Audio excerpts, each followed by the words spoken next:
Hey, what movie are you the most excited for? Moana 2. A Quiet Place Day 1. Spider-Man Beyond the Spider-Verse. Kung Fu Panda 4.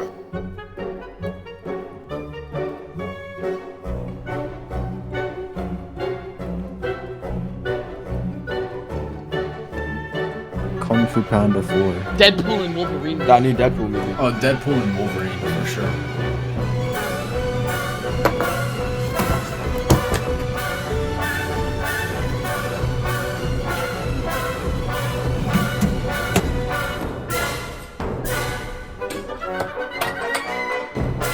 Probably Beyond the Spider-Verse.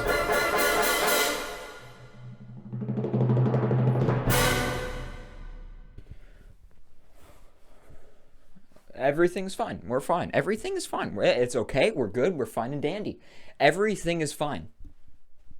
Or is it? Before we freak out about what's going on in recent film, we need to figure out the types of films. Let's separate it into 3 sections: unoriginal, original, and the I have no idea what's going on section. Now, these names may seem a little harsh, but let me make it clear. Unoriginal does not mean bad, and original doesn't mean good. So, what do these titles mean? Take this graphic thing that I made, for example. If your movie is at the top of this tree, then it's original, but anything that sprouts as a result is unoriginal. Take Toy Story, for example. In this box, you can put the original Toy Story, but then underneath, you put movies like Toy Story 2, 3, 4, and any other miniseries that came out as a result. This is the original, and these are unoriginal. Now, that should make total sense, unless you're dumb. If that did make sense, you should be asking yourself a question. What was the 3rd section that this random bimbo mentioned? Good question, intelligent viewer. The script thanks you. Well, that section is my worst nightmare, the blurry section. To explain this section in the best way possible, I'm going to introduce you to my great friend, Oppenheimer. Here's a simple question. Is Oppenheimer original?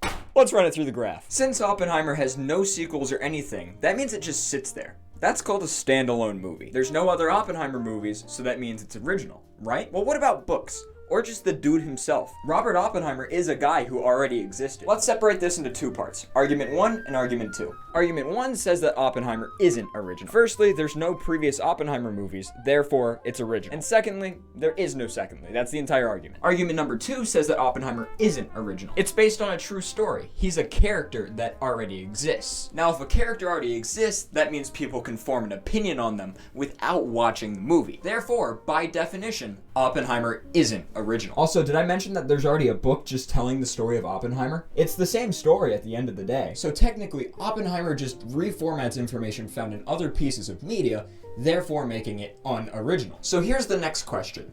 Is that good? Is it okay to take stories and put them in a different format, even if that story has already been told? Yes. Yes, that's very good, especially for a movie like Oppenheimer. Although a book or some other random way to tell a story may have the same information, it can't convey emotion like a movie. With books, you just look at paper and hallucinate. Movies, on the other hand, do all of the work for you. Plus, they give you more to think about. You can hear the emotion and you can see the emotion. I'd rather see than hallucinate, I'm just saying. Plus, I don't want to read a 12-hour book when I can just watch a 3-hour movie. Albeit they're both long, but I would much rather save like 8 hours. That's not. But this video isn't about Oppenheimer, or why books suck. It's about originality. My case in bringing all of this up is that reformatting doesn't make something original, but it also doesn't make it bad. Let's turn up the scale for this idea just a little bit more. This website creates a list of the top earning movies of the year. Let's take a peek at 2023. Out of the top 25, you'll notice 16 are unoriginal, 6 are blurry, and 3 are fully original. Already, that statistic is a little scary. The vast majority is unoriginal. Hey gang, sorry for interrupting, there's a slight error. On the list, there's actually 18 unoriginals. At the time of scripting, it was 16, but all the things stand true. It's just that there's more unoriginals than I thought, which proves my point even more, so it's not really a big deal. You'll live, just cry about it. Okay, thank you, bye. Oh, but maybe those 6 blurry ones can be considered original.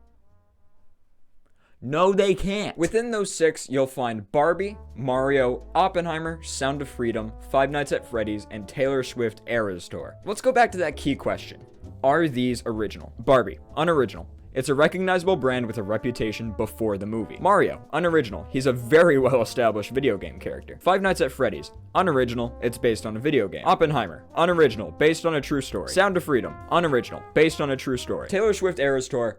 I have absolutely no clue what to do with this movie. It's literally just a recording of a concert. On one hand, it's technically unoriginal because it was recorded as a concert and not a movie. But then on the other, it was in theater. So maybe you could argue that the concert was unoriginal and the movie was original. I don't know. Just to prevent confusion, we're just gonna forget it exists and bring in the 26th movie into the top 25. Napoleon, unoriginal, based on a true story. So let's look at those stats now. Out of 25, 22 are unoriginal and 3 are original. So if we do some intense math, 12% of the movies that came out in 2023 are original. Do note that this is only the top 25, but generally that doesn't matter because these are the movies that most people see. That's why they're top earners. But something really interesting about that 12% is that it's all animated. You'll find Wish, Migration, and Elemental. Say what you will, but these movies are carrying originality. Anyway, you may be thinking 2023 may have just been a bad year and there was a lot of sequels, and maybe we'll get some original stuff in 2024. Please refer to the intro of this video. Everything that I wrote down on that whiteboard in the intro was a genuine response from an actual human being. In 2024,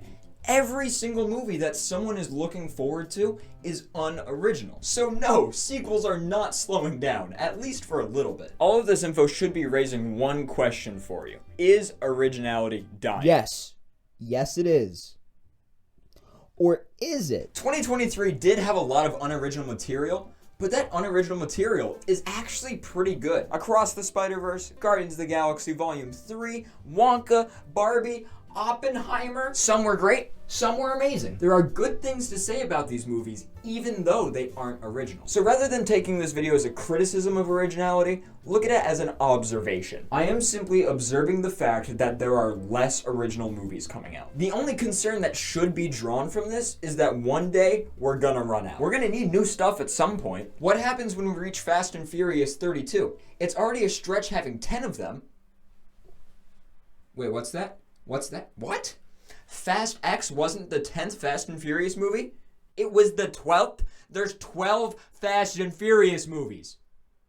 12! Anyway, that's why I'm rooting for animation right now. In 2023, Illumination made Migration, Pixar made Elemental, Disney made Wish, and DreamWorks made Teenage Kraken.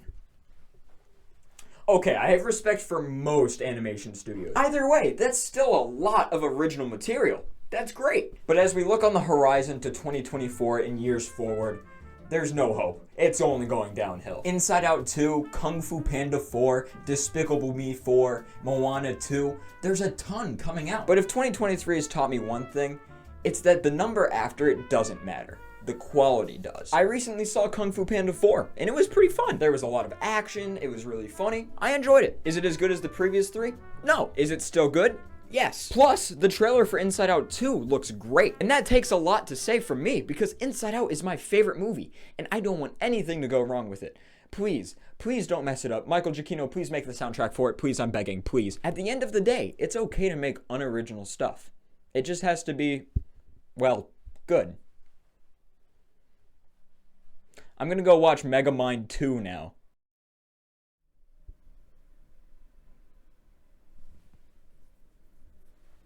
Yeah, originality's dead.